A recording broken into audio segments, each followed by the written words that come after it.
Жастар Том мен Джемма үй сатып алғысы келеді. Олар Мартин есімді біртүрлі риэлторға жолығады.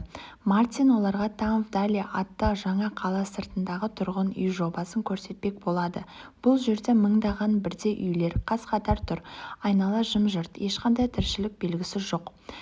Бәрі жасанды көрінеді. Мартин оларға нөмірі 9 үйді көрсетіп, кенеттен ғайып болады. Том мен Джемма бұл жерден кетпекші болады. Бірақ қай жолмен жүрсе де қайтадан 9 үйдің алдына келіп тіреле береді. Ақыры жанармай таусылып, олар осы үйде түнеуге мәжбүр болады. Байланыс та жоқ, интернет те жоқ. Келесі күні Том шатырға шығып, бірдей үйлердің шексіздікке созылып жатқанын көреді. Олар күнге қарап бағыт алып жаяу қашпақшы болады. Бірақ кешке қарай тағы нөмірі 9 үйге оралады. Есіктің алдында азық-түлік салынған қорап пайда болады.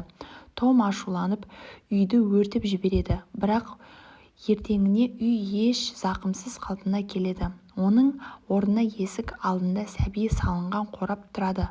Қораптағы жазуда баланы өсірсеңдер, сонда босайсыздар деп жазылған.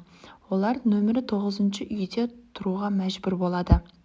Барлық қажеттіліктер жұмбақ түрде қораптармен келіп тұрады. Айналаның бәрі аспан, бұлттар, табиғат, бәрі жасанды. Том жерді қаза бастайды.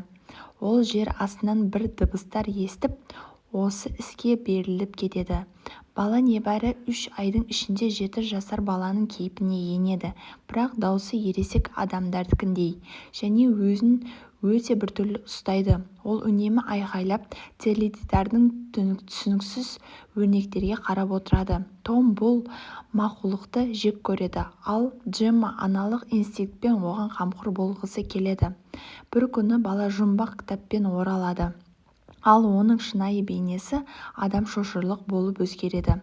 Том мен Джемма күннен күнге әлсірей береді.